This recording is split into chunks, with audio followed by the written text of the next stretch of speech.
Happy Monday, everybody. Chief Meteorologist Brad Panovich here on Live Weather Impact. It's Monday, October 13th. We're now kind of right in the middle of October. We're getting some great weather. Our nor'easter, we're going to talk a lot about today. It's finally moving away. It left an impact, though, on the Outer Banks in eastern North Carolina and even parts of South Carolina. But for us, what it's done today is cleared the skies out. So let's take a look at the radar first, because nothing to show you. We didn't get much rain this weekend. It was kind of like nuisance stuff. We saw some mist and drizzle, barely enough to kind of measure anything, but we do have that low pressure lurking off the coast, but you can see it's moving away. And what's really fascinating about this low pressure system, it's split into two separate lows. We've got one up there near the tri-state area, so if you're not familiar with that area where Connecticut, New York, and New Jersey all kind of come together there, kind of hammering those areas on Long Island as well. We even saw Sandy Hook, New Jersey, I think had a record tidal level today, if I'm not mistaken. So I think I have some video here from New Jersey. Yeah, it was pretty high up there. Yeah, so they had some serious water. In some of these cases, this is the highest water since Hurricane Sandy. So, and it's been a long weekend of onshore flow. So what's happened is the tides have come up every tide. They haven't really gone down, so the next high tide gets higher. So yeah, this is a very impactful storm for the coast, and we still have low pressure near us, but they're both moving away. And I can tell you, just within the last hour, it was kind of ironic. I was looking at the Highway 12 camera at the same time that Chris Jackson, one of our great storm chasers down in South Carolina, he was out there. He said, "Hey, Highway 12's open," and I look, and at the time, this is a newer picture, but the camera out there had a line of cars, so it must have just opened because they were all trying to get off the island at the same time. So that's the Highway 12 at the Canal Zone area. If you remember yesterday, I was showing this on air. It was underwater. I mean, it did not look like a road. It looked like it was just a beach with waves breaking to the right, not to the left. So it was pretty wild to see that. So I'm glad to see that that's starting to get better. We'll talk more about that with Claire Fry coming up here in a minute. But let me show you the temperatures, because I think this is the story this week. It is really warm. We got to 81 today in Charlotte. And look at all this warmth. Good luck trying to find fall or winter anywhere on this map. You really got to go to like Montana, where they got some first snows of the season. But that's not abnormal for them. That's kind of right on schedule. They typically late September, October start to see some of the first snow. But everywhere east of the Rockies, that's incredibly warm. When it's 60 in Minneapolis here in the middle of October, 71 in Des Moines, I mean, that's really warm. Our average high is 74, so if it's 71 in Des Moines, you know it's warm for them. There's a quick look at that Highway 12 cam again. Good news out there. We'll talk more about that and show you some of the images from out there. But tonight, the good news, unlike last week when it was super warm, we had humidity. This week we do not. So tonight, I think radiational cooling is going to be our friend. So it's still going to be quite comfortable as we go into the overnight hours. Not maybe near normal, which is 52, but I'll take mid-50s. That's going to feel pretty good. Enough that you can still leave the windows open. It's not muggy, so it does feel pretty refreshing out there. And then tomorrow, kind of like today, we'll probably jump up close to the low 80s again. I'm going 80. I probably should have went 81 or 82 since we got there today, but maybe I'll raise that up by 11, but just a heads up. It's going to be another warm afternoon. Big diurnal swings, we call it. That's a fancy term for day-to-night temperature swings, and there'll be a bunch of those big ones this week. Now, what's interesting, late this week, a little backdoor dry front tries to head our way. That could actually knock an edge off the temperatures and maybe make them a little bit closer to normal by the end of the week. I had a lot of people comment this weekend, say, wow, it was a cool weekend. The thing was, it was near normal this weekend. It really wasn't cool. That's what it's supposed to be. What we're having now is not normal. It's been such a warm fall so far that temperatures near normal now feel pretty cool. And you see this reflected in the dew points. It's dry. Dew points are in the 50s now, but by the end of the week and into the weekend, it gets really dry. So that's why the overnights could get even cooler going forward. But this is going to be a story going forward as well. We talked about this, I think, every week in the last couple of weeks. Drought. We're in bad drought, guys. I mean, we need the rain. And when you look at the 5-day rainfall forecast, yes, eastern North Carolina and parts of South Carolina got much needed rain.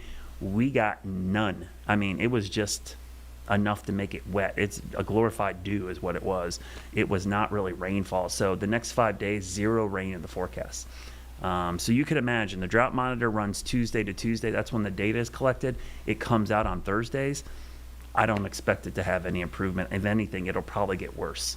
Mainly because I think the fire danger is going to be increasing, and that's one of the metrics they use for the drought monitor. 6 to 10 day outlook, I'm all over social media. I see people posting about cold air on the way. I'm still waiting for it. We have not had that cold blast. If anything, it's been a ridge of persistent high pressure for the next 6 to 10 days. And not only is it warm, it's dry for us because really the fronts have been bone dry. And look at the 8 to 14 day outlook.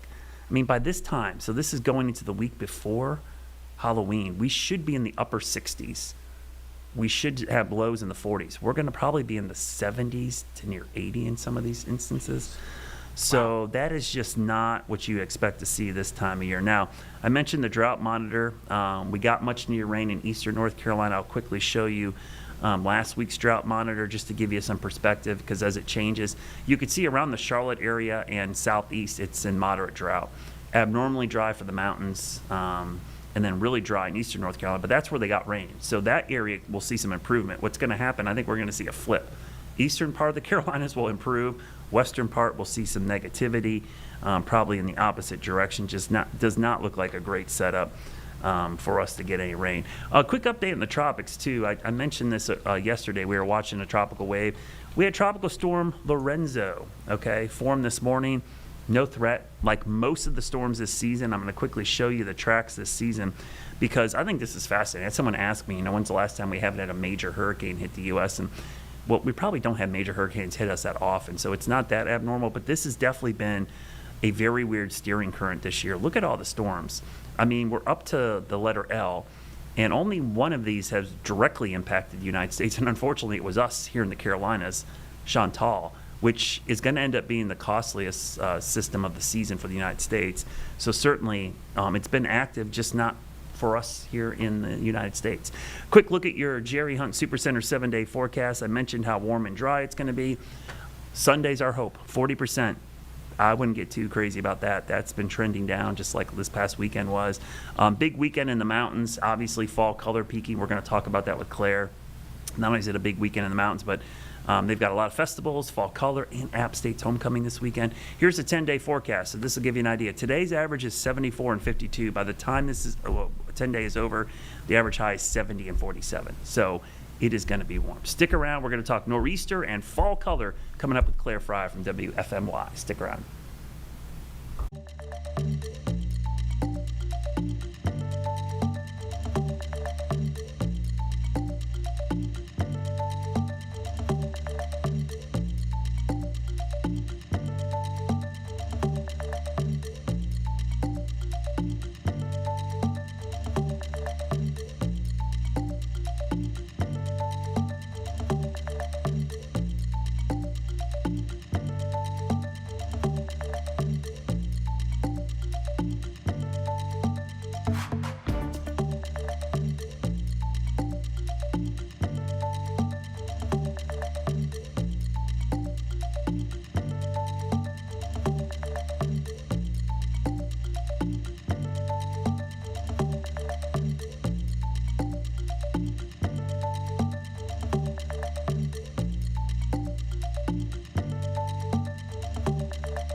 All right, welcome back. Joining me now from WFMY is Claire Fry, meteorologist up there, filling in for Tim Buckley tonight. And we're going to show you where Tim is because we have evidence of his day off coming up here in a minute with some of his fall color picks. But Claire, how you doing this evening?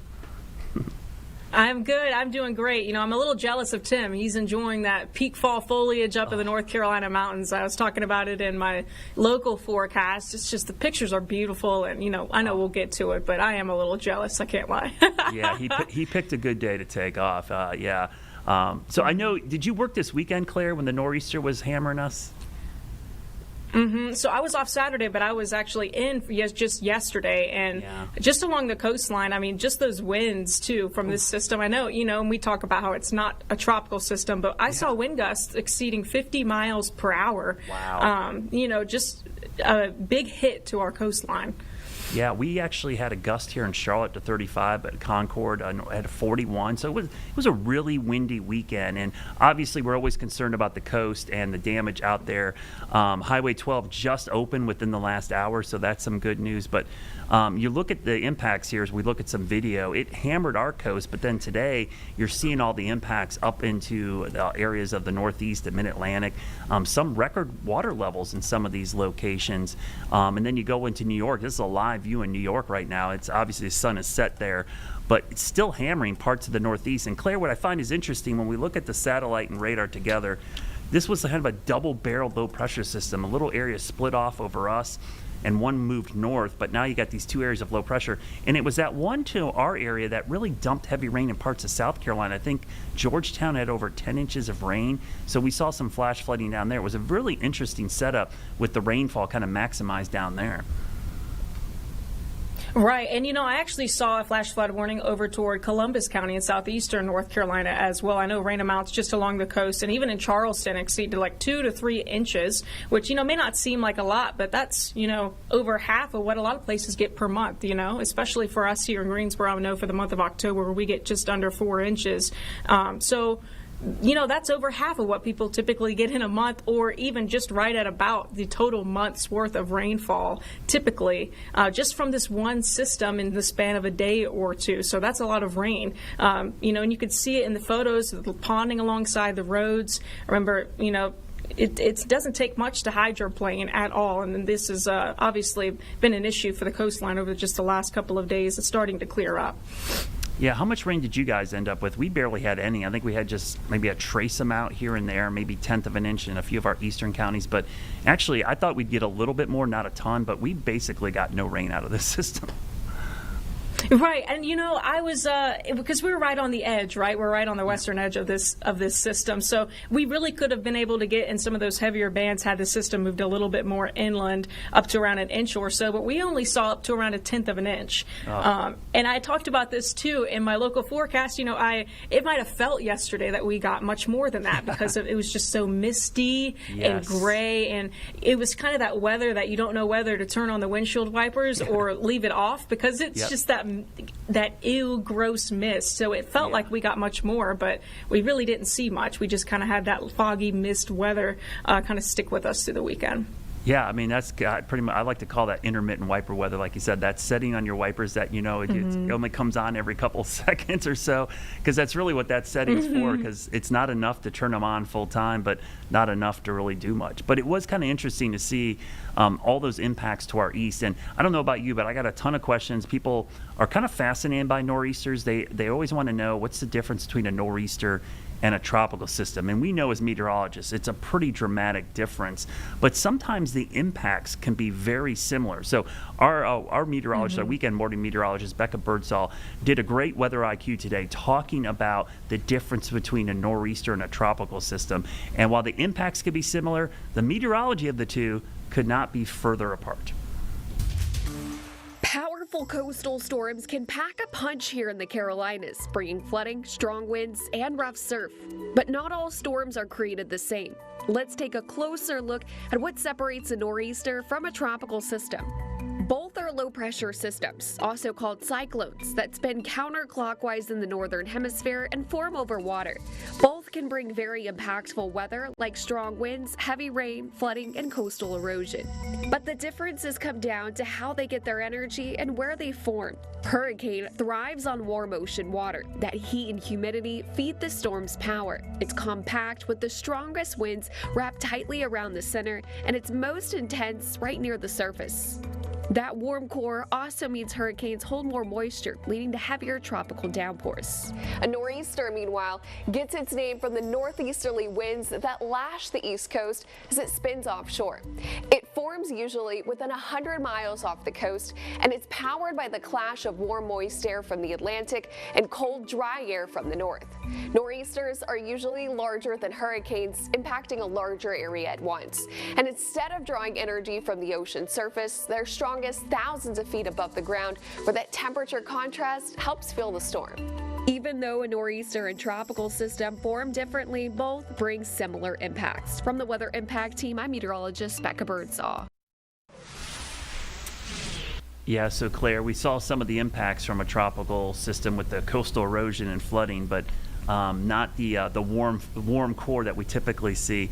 I know you guys have that great quad graphic of all your Outer Banks cameras. Maybe you could bring that up and we'll show that, because I think that was going to be the big part of this storm, was the amount of sand. I saw some of the drone shots today from out there, and there just seemed to be sand everywhere, but I don't know how the DOT does it out there. They get those roads open so quickly. They really do. And, you know, even toward, you can see on the canal zone in the upper left, too, they still have a lot of overwash with the sand and the salt water, too. And, you know, they also have to repair, the actual dune itself right along the water. That just seems like a ton of work along this entire stretch of coastline. So, props to them for being able to get, this highway up and going so quickly after, such a system. Yeah, and so we have some pictures from the weekend, what these cameras looked like when they were underwater. And this one kind of went viral a little bit because somehow they caught one truck trying to go through that area. Well, I mean, that's the same canal zone image that you just showed, Claire. And look at that. The waves were breaking on the right side of the road as opposed to the left side. That looks like you're you're in the surf zone. It doesn't even look like that should be a road there. That is just crazy. Yeah, no, that's crazy. It looks like the time said it was 11:51, but I'm not sure exactly what high tide is, but I would assume that it would be at around this time, because what an insane, you'd think, oh my goodness, is this AI? Because it's just insane. And that poor truck, too. Yeah. I feel awful, but it's so dangerous. And the other thing I think about, it's bad enough that that's dangerous, but that is salt water that car is going through, not fresh water. So I just think about the undercarriage in that car. Some other pictures that I think the DOT has been posting a lot of these as they work, and you can see it. I kind of equate it to like snow removal. They get in there with the front end loaders and the bulldozers, and as you mentioned, Claire, not only do they have to clear the road, they got to build that berm back up to keep the highway dry. I mean, look at that. That's what it looked like when it started to really get away from them right there. That you know what? That's only like 20 minutes before that other image. So. Kind of shows you how dramatic that was yesterday when that was all happening out there. And, I think we've done so much of this summer and fall. I know Tim and I talked about it's been a rough summer for the Outer Banks and early fall, and they haven't had a landfalling tropical system. I think it's a really good, important lesson about why even storms offshore or storms that don't have names or landfall doesn't matter. It's all about those impacts, and they were hit hard this summer and early fall. Yeah, no, that's very true. We saw with Hurricane Erin specifically, that was an offshore system, and that sent, rip currents our way for the entire rest of the week. That one is, and also the other two that we had that kind of coincided together, did a little dance too. But there's been a lot of impacts along the coastline from distant hurricanes, not only, throwing in some extra wind, bringing in storm surge and causing coastal flooding, especially for issues along Highway 12 specifically. quickly. But also the rip current generators that have, not only affected our Carolina beaches, but also much of the southeastern coastline. So even when there is a distant hurricane, out to sea, I'm always quick to warn people. And I think that's just my inner Wilmington side of me, having come from WECT and from southeastern North Carolina. I'm quick to warn people, hey, look for the flags, don't get in the water, if rip currents are out there, because they can be very dangerous, and become dangerous very quickly with these storms brewing offshore. Yeah, sometimes the long duration, the swells that are generated farther out are actually the most dangerous for rip currents because it just has time to build up. They're long period swells, and those tend to be the ones that cause the most significant rip currents out there. So it's been a rough summer for them. We're going to turn to the Western Carolinas because this week it is a beautiful week to be in the mountains. Tim is not with us right now because he was smart and he took the day off and went up to the mountains. And the color, it looks spectacular. And I love the fall leaves. This is my favorite time of year, Claire. So I'm always watching this closely. And I will say, even in the last couple of days, it seems like the color has really begun to pop since about this time last week. And the views up there have been amazing. I know you guys have been getting some great pictures, but Tim's been getting great pictures. This really is peak color right now, especially along the Blue Ridge Parkway and up. Right. And, I'm also trying to encourage everyone to make sure they take a trip out to the mountains, especially in the next couple of weeks as we are in peak color for mid to upper elevations, too. I do have a picture here that Tim took just this afternoon along the Blue Ridge Parkway, and it is beautiful. If you could take this full screen. Yeah, look how gorgeous that is. I mean, this looks like it should be in a magazine. That so is again, amazing. jealous of you, Tim, but tons of beautiful photos of the fall foliage that you can find also on his Facebook account too. I mean, just a beautiful time to go. And I like fall as well. I was born in the fall. I think there was a reason for it. But yeah, this is really the time to go. And as I was saying earlier, I've been trying to get people to go because it's also good for Helene restoration efforts too, for the people in the mountains that are also rebuilding. So this is the time to go and support. Yeah, I can't wait. Later this week, we're going to have Dr. Neufeld, who's from App State. He's the fall weather guy. He does a lot of research on this, and we're going to talk about the fall color. And one of the things I love to talk to him about, and I get questions today because someone said, hey, I was showing pictures, and they're like, I drove through Asheville on 40, and I didn't see any color. And I had to say, well, that's lower elevations. Asheville is at a lower elevation. And that's a great thing about fall color in the Carolinas because of the elevation change. You can go different weekends at different elevations and get peak fall color. And most of the pictures we're showing you right now, and I think where Tim has primarily been, has been the Blue Ridge Parkway and up, which not all locations, but roughly the Blue Ridge Parkway is at around 3,500 feet or higher. So you're seeing the ridge tops. This is where peak color is right now. And so if you're going to areas like Beech Mountain, Sugar Mountain, Grandfather Mountain, the very tops, you might be past peak, but most of the main areas you can drive, it's probably going to be really good color right now. And is that the video Tim sent of us zooming in on Charlotte? It is. We're waving back at them. Yes. So that's roughly near Grandfather Mountain, I think, that location there. I think that's right. Yeah, people are always shocked you could see the skyline of Charlotte from up there. Yeah, the visibility was great. So I know you have the fall color map, and it really shows you kind of the view there. It's really the peak color right now is at the highest of the highest elevations, but there's going to be a ton of places over the next couple of weekends in the valleys where you're going to have great color as well. That's why just the next couple of weeks are the time to go. I've had some viewers here say, you're saying it's, peak color. Why I'm not seeing much outside. Like, I see a little bit of color. And I said, well, it's a lot different for us here in the Piedmont, at much lower elevations versus in the mountains. This is where you're really starting to see those bigger pops of color. But yeah, this really is the time to go. I mean, it is beautiful. Again, can't say how much I really am jealous of Tim right now, but these next couple weekends really are the time to get out and go, especially with the weather upcoming this weekend too. It'll be nice and mainly dry as well. Yeah, and you mentioned post Helene. I was telling James here that this is going to be a big weekend in the mountains. There is so much going on this weekend up there. So the Valley Cruces Fair is going on. You have the Woolly Worm Festival going on in Banner Elk. And App State has Homecoming Weekend, and it's peak color. It is going to be insane in the mountains this weekend. So part of me is probably the people in the mountains are not looking forward to the crowds and the traffic, but they probably are because I think, Claire, this might be the first really big weekend since Helene where everybody's going to be up there, and we'll see how the economy can recover from Helene because they didn't have any of this last year. Right. Yeah. I mean, and Helene was so early, being in September, so it really has been like over a year of effort, right, and restoration. So I am excited for them. I want to do my part in getting up there to support them just in the next couple of weeks too.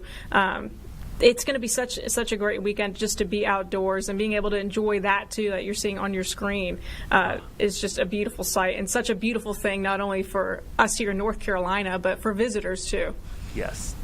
I was going to mention, I went up there this weekend. The visitor centers were closed because of the federal shutdown, Yes, but good U.S. point. Park Police were still patrolling. And if you are going to be heading up there, check to see there are still some remaining road closures on the Blue Ridge, especially north of Asheville. Yeah. So we went up north of Morganton to Linville, Blue Ridge Parkway to Blowing Rock, so we could kind of hit that portion that was open. But, for example, you can't do Blue Ridge Parkway between Asheville and Blowing Rock, at least in its entirety, because there's No, still closures. there's a in closure So there, yeah. Those are just PSAs for anybody who's thinking about going up. There are still some remnant closures, but I mean, they've made a ton of progress, right, Brett? Yeah, and that's a good point, because there are sections, and it is making some sections more crowded than they normally would be, because there's no through traffic. Like, I've known people that have gone up to Virginia, like Mount Rogers, Grayson Highlands, and drive all the way down the Blue Ridge to Asheville. You can't do that because there's still so many sections closed down. So those are some great tips heading up there into the mountains. Claire, you mentioned the weather this week. It's going to be pretty warm for all of us and pretty dry. I noticed you showed the drought monitor, and so did I. How concerned are you guys in the Greensboro area about this drought and us not really having significant rain in the near future? Oh, Lord. There have been months recently, we've gotten a lot, and then some months we haven't gotten much at all. I would say a little bit concerned. I'm a little bit more concerned, obviously, for our folks out toward the east and maybe a little bit more toward the coastal plain. But I know that they just got a little bit more from that extratropical system, that nor'easter that was just offshore. So that's some good news. Hopefully that will improve the map that comes out on Thursday. But no doubt we're going to continue to be abnormally dry. I know we need rain. And, while we're on the topic of fall foliage, too, weather plays such a big role in how vibrant the display is each year. So sunny days help build up those sugars, while those cool, but not freezing nights lock them in. And that makes the reds especially bright. Too much wind or heavy rain, though, can also knock the leaves down early. So that's another thing also to consider while you're leaf peeping, just, how the weather plays such a big role in what you're seeing, too. Yeah, and this week, I mean, we couldn't have timed it out better. It's peak color, and we don't have a bunch of the low clouds and fog that kind of sock in the views and those overlooks. And so it is a pretty good week, and we got lucky. The mountains didn't see the winds we had here in the Piedmont East that would have blown off a lot of those leaves. You always worry about those fall cold fronts, one coming through and blowing all the leaves off. So it really is a great week to head to the mountains. And I will concur with what Claire said. If you can, the best time to do is go midweek like Tim did today. Maybe not go on the weekend when it's busy and crazy. Go up in the middle of the week, because they would love to get you up there and get you to spend some money in the mountains. They are still recovering from Helene, and this is the week to go. But don't worry, if you can't get up there this week, if you're like us, we have to work and we got stuff going on, the next couple of weeks are going to be just as fine. You just got to pick a different elevation.